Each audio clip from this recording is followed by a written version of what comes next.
नमस्कार दोस्तों, unique garden पे आपका स्वागत है।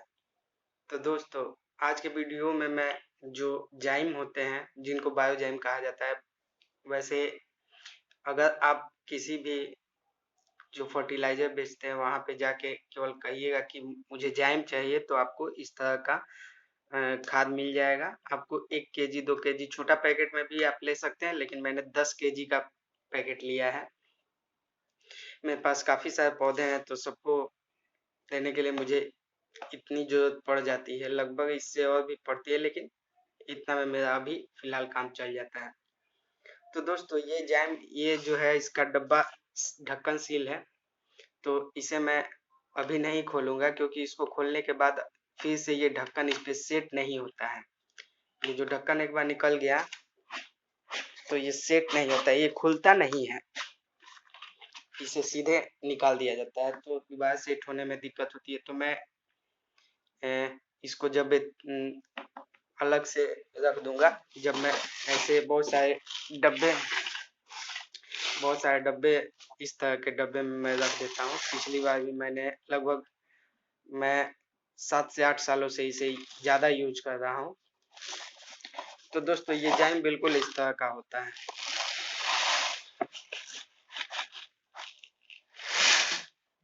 ये देखिए, बिल्कुल इस तरह के जो छोटे बड़े इस तरह के दाने होते हैं।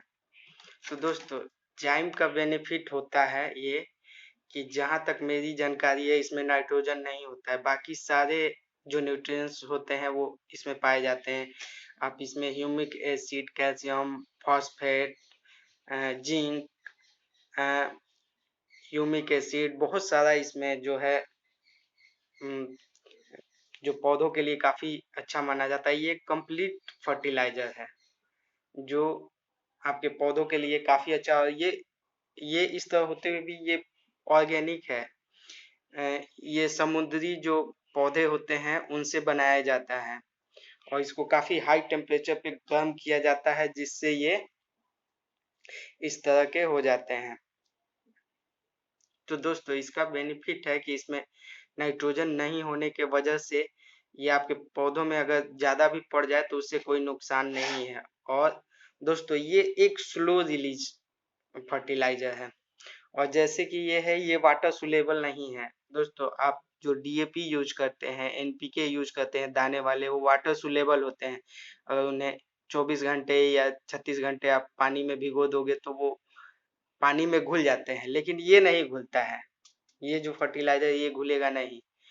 तो जहाँ तक मैं जानता हूँ, जिस भी फर्टिलाइजर में नाइट्रोजन की मात्रा होगी वो घुल जाएगा, पानी में घुल जाता है।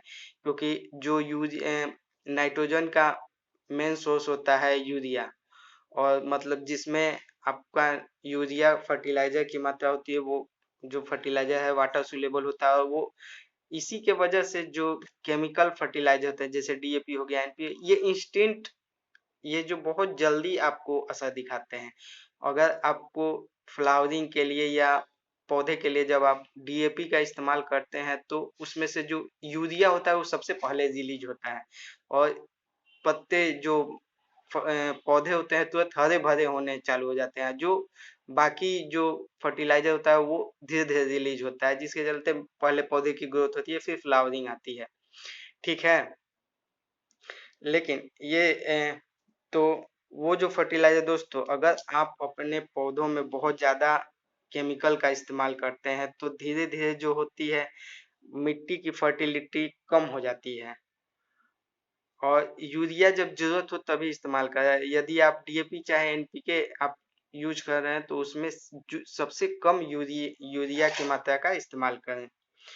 और दोस्तों, जैसे ये फर्टिलाइजर अगर आप मिट्टी में डालते हो, तो उस मिट्टी में 1 साल के बाद भी इसके दाने आपको नजर आएंगे। दरअसल क्या होता है कि ये फर्टिलाइजर जो इसकी जो एनर्जी रिलीज करने के बाद ये खत्म नहीं होता है, ये मिट्टी के साथ रहता है। ये समझिए कि मिट्टी को कड़ा नहीं होने देता है, भुरभुरा रखता है। ये मिट्टी के साथ लगभग रहता है हमेशा। तो इस खाद का ये भी एक बेनिफिट है। मैं हमेशा से इसी का इस्तेमाल करता हूँ। वैसे मैंने सारे खाद पे एक्सपेरिमेंट किए हैं, लेकिन ये खाद हमको सबसे अच्छा लगा है। इसको आप आसानी से डाल के आराम से।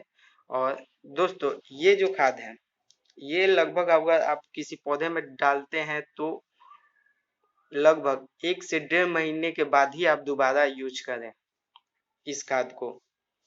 तो दोस्तों जैसे कि हो गया, जो भी फर्टिलाइजर होते हैं, तो ऐसा मैंने पढ़ा है कि लगभग अगर आप रेगुलर पानी देते हैं, जैसे कोई बहुत सारे पौधे होते हैं, एडेनियम को कम पानी देना है, यानी एक बार पानी दिए तो लगभग 2-3 दिन तक ड्राई रहे, फिर वाटरिंग कीजिए। एक इस तरह का हो गया, एक रोज प्लांट हो गया, या जिसको हम आपको पर डे पानी देना है, जैसे उसमें जो नमी है वो बनी रहे। तो इसके लिए जो गुलाब में जब फर्टिलाइजर का इस्तेमाल कीजिएगा तो इसकी जो एनर्जी है पूरी तरह एग्जॉस्ट 40 दिनों में हो जाती है लगभग। इसलिए कहा जाता है कि किसी भी फ्रूट वाले पौधे में या सब्जी में अगर आप केमिकल फर्टिलाइजर का इस्तेमाल करते हैं तो उसको इस्तेमाल करने के 40 दिन बाद आप हार्वेस्टिंग कीजिएगा, तो उसमें जो फर्टिलाइजर है उसके अंश या गुण नहीं होते हैं, 40 दिनों के बाद खत्म हो जाते हैं। तो दोस्तों ये है जाइम।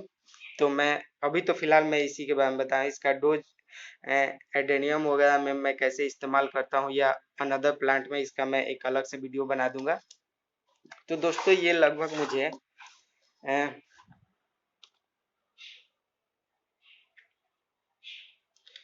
ये मुझे 500 रुपये का पड़ा।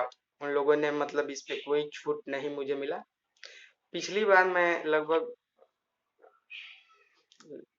2.5-3 साल हो गया, उससे पहले लिया था, तो मुझे ये याद है कि वो 450 का पड़ा था, लेकिन इस बार ये पूरे 500 का पड़ा। और दोस्तों इसकी वैलिडिटी काफी अच्छी रहती है। जैसे ये फरवरी 21 का है, लेकिन इसकी अगर वैलिडिटी की बात हम करें तो ये देखिए, ये 3 सालों तक बेस्ट बिफोर है, मतलब एटलीस्ट आप इसे 4 साल तक यूज कर सकते हैं। और दोस्तों इसकी जो अगर इसकी डोज की बात करें तो वैसे तो आपको एथी में इस्तेमाल करना है, जैसे जो आपका एथी हो गया छोटे छोटे पौधों में, उसमें हम 1 चम्मच या 1.5 चम्मच के हिसाब से यूज करते हैं। लेकिन अगर इसे दरअसल ये बड़े पैमाने पर जैसे बड़े बड़े खेतों में डालने के लिए ही इसका इस्तेमाल होता है, लेकिन आप बहुत आराम से इसको कर सकते हैं छोटे पौधों में भी। तो दोस्तों जो इसका मतलब खेतों में डोज अप्लाई किया जाता है वो 8 kg पर एकड़ में दिया जाता है, और ये एक फसल के लिए कंप्लीट होता है। उसके बाद जो दूसरी कोई फसल, एक फसल में आप जब इसको इस्तेमाल कर लेते हैं, अगर 8 एकड़ में आप यूज कर लेते हैं तो फिर से दोबारा किसी खाद की जरूरत नहीं पड़ेगी। लेकिन ये महंगा पड़ जाता है, इसकी वजह से जो फार्मर्स लोग हैं वो स्टार्टिंग में यूरिया का इस्तेमाल कर देते हैं। जैसे फसल डाले यूरिया का इस्तेमाल किया, और जस्ट जैसे ही फसल थोड़ा, यूरिया जो है स्पीडली ग्रोथ करता है, वो जो होता है वो फिजिकल मतलब जो पौधे की स्ट्रेंथ है उसको बढ़ाता है। और उसके बाद वो लोग इस्तेमाल करते हैं बड़े पैमाने पे डीएपी का, जबकि दोनों में यूरिया के बाद जो डीएपी होता है उसमें भी नाइट्रोजन की मात्रा पाई जाती है। इससे मतलब जो फसल होती है वो तो बहुत जल्दी तैयार हो जाती है, लेकिन जो मिट्टी होती है उसको काफी नुकसान होता है। धीरे धीरे मिट्टी का जो फर्टिलिटी है कम होने लगती है। तो ये तो उन फार्मरों की बात हो गई, लेकिन हम लोग को जो यूज करना है इसका मैं डोज अगले वीडियो में बता दूंगा। मैं इसे